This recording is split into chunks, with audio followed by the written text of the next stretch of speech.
estamos de vuelta aquí en Dando Caña y tenemos ahora mismo, me dicen, prevenido a don Javier Urra, psicólogo y pedagogo terapeuta y, como les decía al inicio, el primer defensor del menor en España. No sé si podemos conectar ahora mismo con él. Hola, don Javier, muy buenos días. Muy buenos días, encantado de estar contigo, de estar con ustedes. He parado el coche, vengo de Oria y de Purchena, donde tenemos dos centros de menores.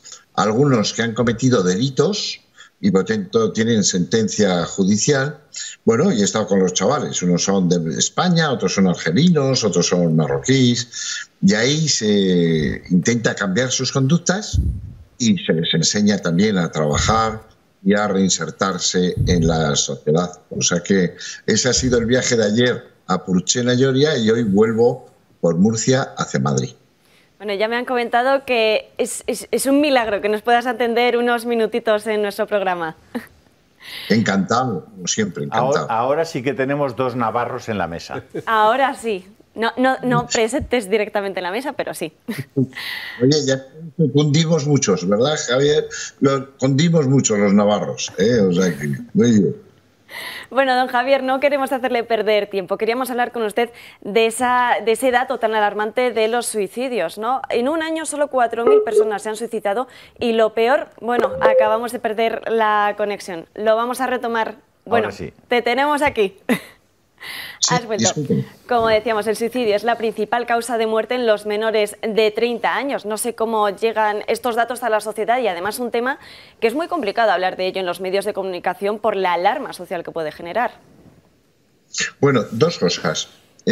Hablar de suicidio no está conllevando, esto hemos hecho estudios longitudinales, que alguien tome esa misma conducta, siempre y cuando los medios de comunicación lo hagáis bien y expliquéis que mucha gente que se suicida estaba muy deprimida o tenía algún tipo de trastorno o algún tipo de dependencia.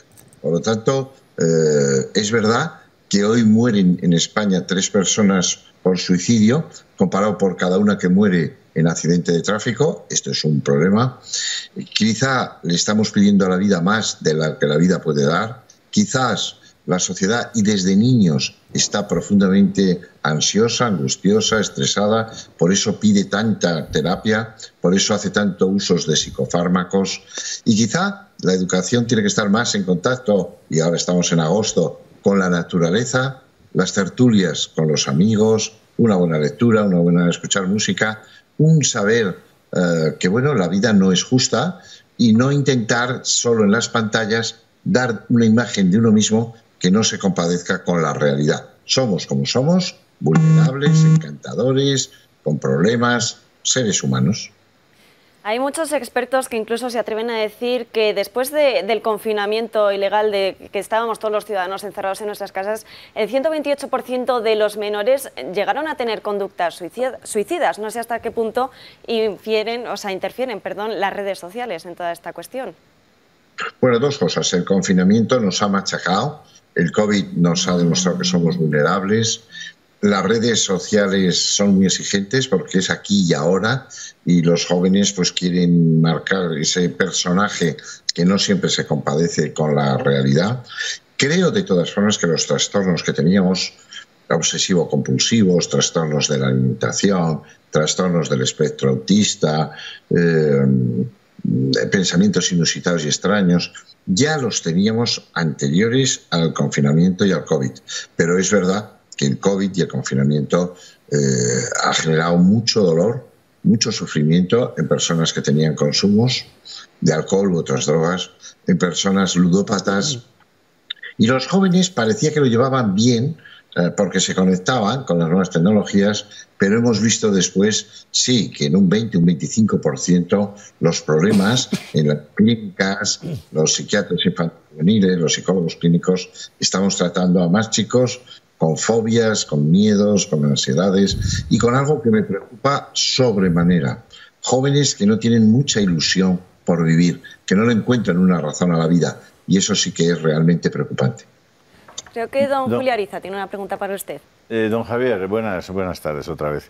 ¿El progresivo abandono de la práctica religiosa tiene alguna relación con este incremento del suicidio? Desde mi punto de vista, categóricamente sí. Yo recientemente he escrito un libro que es Cuando la salud mental quiebra. Lo ha prologado un buen amigo, psiquiatra, Celso Arango.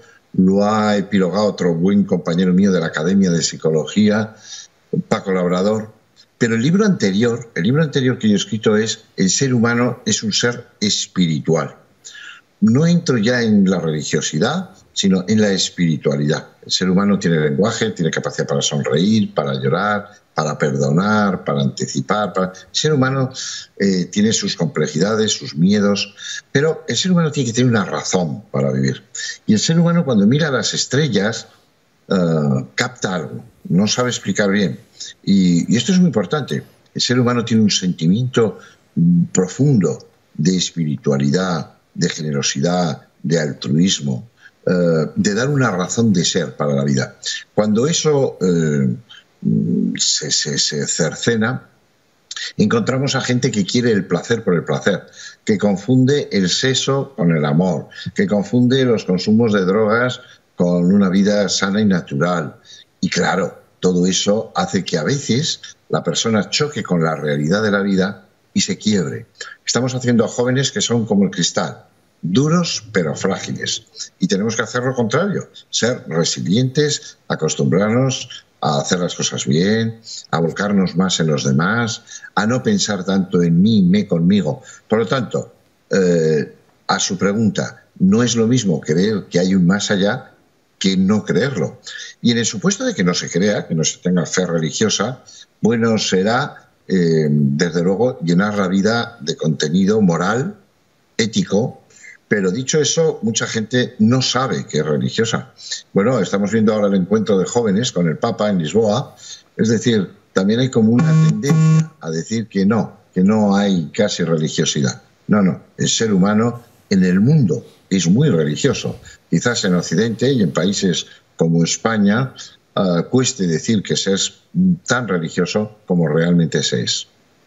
Don Javier, introducir contenidos sexuales en la educación de niños de muy temprana edad puede provocar, digamos, desafección, depresión, problemas mentales a medio plazo.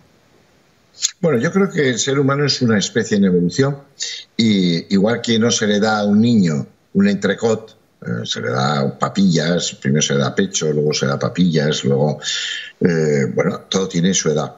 ¿Qué ocurre? Que cuando un niño de 9 años o de 11 años accede a la pornografía, a veces una pornografía muy violenta, pues entonces no discrimina la diferencia que hay entre amar y querer, amar y desear, amar y poseer. Por ejemplo, amar es dar todo a fondo perdido. Puedes amar a tu pareja, a tu hijo, a una causa justa. Querer, yo puedo querer tener libros antiguos, pero eso no tiene nada que ver con amar. Y poseer es lo opuesto. Y de ahí viene la violencia de género, la idea de que tu pareja tú la posees. No se puede poseer jamás a otro ser humano.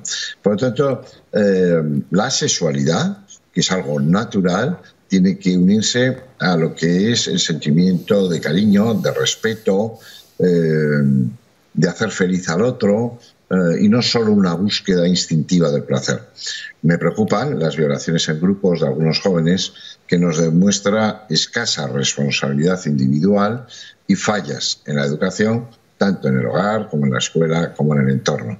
Cada cosa en su momento. Por cierto, la pornografía violenta es mala para niños y para adultos. La prostitución es negativa a cualquier edad. La maternidad subrogada es absolutamente, no debiera de ser concebible en el siglo XXI. Por lo tanto, hay cosas que están mal, ¿no? El conducir bajo los efectos del alcohol o de la cocaína. Bueno, el ser humano tiene que ser responsable de sus conductas y de sus actos. Tenemos la ley, tenemos la justicia para sancionar, pero eso no es suficiente. Lo que es suficiente es la correcta educación para que la gente se maneje bien en sociedad y consigo mismo. Don Javier, ¿tenemos una regulación, una legislación suficiente en el ámbito de la violencia en las series y en los programas de televisión y en el tema de las apuestas? ¿Y el juego? Bueno, en el tema de la ludopatía, el gobierno actual ha hecho cosas que están bien, desde mi perspectiva, para que los equipos de fútbol no salgan con nombres de marcas de juego, etcétera. Se han hecho cosas en favor de la defensa de los enganches al juego, de la ludopatía, que además destroza la vida de las personas. En cuanto a poner puertas al campo en lo que hoy un niño puede consumir en series de televisión, pero sobre todo en Internet, pues es francamente difícil. La verdad es que ahí hay una labor importante en los padres, en los educadores, para enseñarles a los hijos qué es lo que pueden, qué es lo que no deben, cómo han de conducirse. Al final, uno tendrá capacidad para machacar a la persona que trabaja para ti, al ser despreciativo, ser racista o ser una persona generosa, volcarte en los abuelos cuando tienen demencia, ir a un hospital de niños para ver a niños que están muy enfermos y acompañarles. Hay muchísima gente que educa bien y hay otra que no lo hace.